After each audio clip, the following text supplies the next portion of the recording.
देखिए, बिलासपुर में होली के दिन जो घटना घटी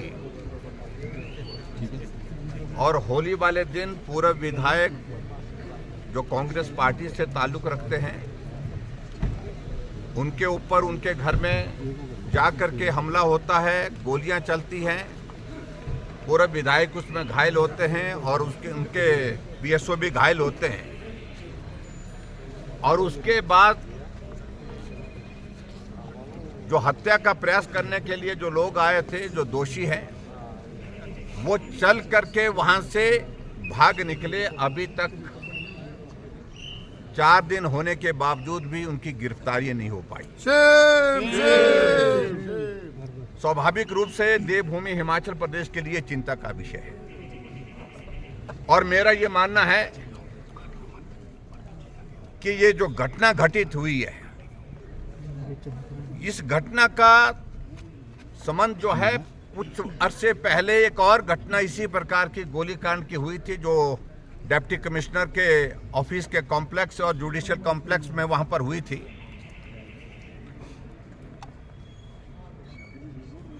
लोग इस बात को उस सारी घटना से जोड़ रहे हैं,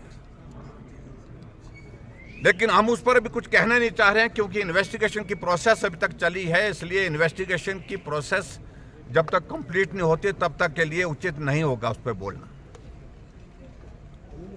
लेकिन कुल मिलाकर के इस बात को लेकर के आज पूरे हिमाचल प्रदेश में, हिमाचल के साथ पूरे देश भर में इस बात की चर्चा है कि इस सारी घटना का आखिरकार लेना देना जो है वो नशा माफिया से जुड़ा हुआ लग रहा है।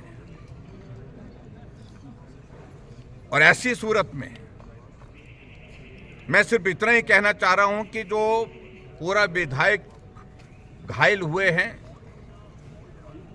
डॉक्टर की रिपोर्ट के मुताबिक वो खतरे से बाहर हैं। ये हम सब के लिए संतोष का विषय है। उनका जो पीएसओ वो भी खतरे से बाहर बताए जा रहे हैं। लेकिन उसके बावजूद जिस तरह से पूरा विधायक के बयान राजनीतिक दृष्टि से आ रहे हैं, वो सचमुच में एक दुख का विषय है। अभी उनको स्वस्थ होना चाहिए, हम उनको शीघ्र स्वास्थ्य की कामना करते हैं, लेकिन राजनीतिक बयानबाजी देने का ये वक्त नहीं है। अभी तो सरकार उनकी पार्टी की है। सरकार का दायित्व बनता है कि जो दोषी हैं, जो भाग निकले हैं, उनके खिलाफ कार्रवाई होनी चाहिए, जल्दी वो पकड़ में आना चाहिए और कानून के मुताबिक उनके खिलाफ कार्रवाई होनी चाहिए। इसी पर मुझे लगता है कि उनको ज्यादा फोकस करना चाहिए। लेकिन उसके बावजूद जिस तरह से बयानबाजी दी जा रही है, ये बहुत दुर्भाग्यपूर्ण है। और जो गोलीकांड पिछला हुआ है, जिसका मैंने जिक्र किया कि जुडिशियल कॉम्प्लेक्स में हुआ था, आखिरकार अगर उस पृष्ठभूमि में जाएं, उनके तार किससे जुड़े हुए हैं? कौन आदमी गिरफ्तार रहे 2 महीने तक? इन सारी बातों का भी जवाब देना पड़ेगा आखिरकार।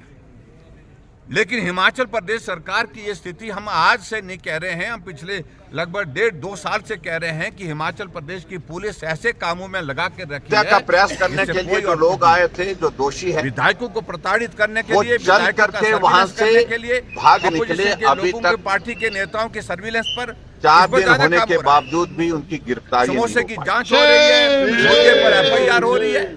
स्वाभाविक रूप से देवभूमि हिमाचल प्रदेश के लिए चिंता का विषय है और अल्टीमेटली उसका और मेरा ये मानना है परिणाम अभी आपके सामने जो है जो गोली का ये जो घटना घटित हुई है, और ये मैं कहता हूँ ये गैंगवार है।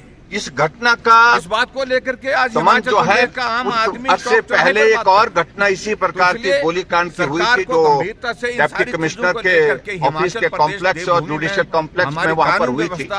में सुधार हो, वो ठीक हो, इस बात को सुनिश्चित करने के लिए कदम उठाने की आवश्यकता है। लोग इस बात को उस सारी घटना से जोड़ रहे हैं। आज हिमाचल प्रदेश में दूसरे, लेकिन हम उस पर अभी कुछ कहना नहीं चाह रहे हैं क्योंकि इन्वेस्टिगेशन की प्रोसेस अभी तक चली है। इसलिए इन्वेस्टिगेशन की प्रोसेस जब तक कंप्लीट नहीं होती तब तक के लिए उचित नहीं होगा उस पर बोलना। भिंडरावाला के फोटो, लेकिन कुल मिलाकर के झंडे इस बात को लेकर के आज पूरे हिमाचल प्रदेश में, हिमाचल के साथ पूरे देश भर में इस बात की चर्चा है कि हिमाचल सारी घटना का आखिरकार लेना देना जो है वो नशा माफिया से जुड़ा हुआ काम किया है। आज से पहले ऐसी स्थिति कभी नहीं देखी गई और ऐसी सूरत करता हूं कि जल्दी इस बारे में कार्रवाई हो। मैं सिर्फ इतना ही कहना चाह रहा हूं कि जो पूरा विधायक आज हमने क्योंकि घायल हुए हैं के बाद विधानसभा बंद थी, डॉक्टर की रिपोर्ट के मुताबिक वो खतरे से बाहर हैं। ये हम सबके लिए संतोष का विषय है। मुख्यमंत्री उनका जो पीएसओ वो भी खतरे से बाहर बताए जा रहे हैं। पहले स्टेटमेंट दे हाउस में, लेकिन उसके बावजूद कि आखिरकार जिस तरह से पूरे विधायक के बयान राजनीतिक दृष्टि से आ रहे हैं, की सरकार व्यवस्था वो सचमुच में कहां जा रहा है। इन सारी बातों अभी उनको स्वस्थ होना चाहिए। पार्टी के विधायक दल ने तय किया, हम उनको शीघ्र स्वास्थ्य की कामना करते हैं। पहले विधानसभा लेकिन जाने से पहले राजनीतिक आप सबके बयानबाजी देने का ये वक्त नहीं है। अभी तो सरकार उनकी पार्टी की है। कानून व्यवस्था सरकार का दायित्व बनता है कि जो दोषी हैं, जो भाग निकले हैं, उनके खिलाफ कार्रवाई होनी चाहिए। जल्दी वो पकड़ में आना चाहिए और कानून के मुताबिक उनके खिलाफ जो है वो आराम करना चाहिए। थोड़ा इसी पर मुझे लगता है कि उनको ज्यादा फोकस करना चाहिए राजनीतिक। लेकिन उसके बावजूद जिस तरह से बयानबाजी दी जा रही है, ये बहुत दुर्भाग्यपूर्ण है। का प्रयास करने के लिए जो लोग आए थे, जो दोषी है, तय नहीं करेंगे वो किसी का वो चल करके वहां से भाग निकले। अभी तक गंभीर आरोप तो वो है कि उनका ही 4 दिन होने के बावजूद भी उनकी गिरफ्तारी नहीं हो पाई। कौन लोग थे वो जिनको लाए गए पंजाब से, जहां स्वाभाविक रूप से देवभूमि हिमाचल प्रदेश के लिए चिंता का विषय। और मेरा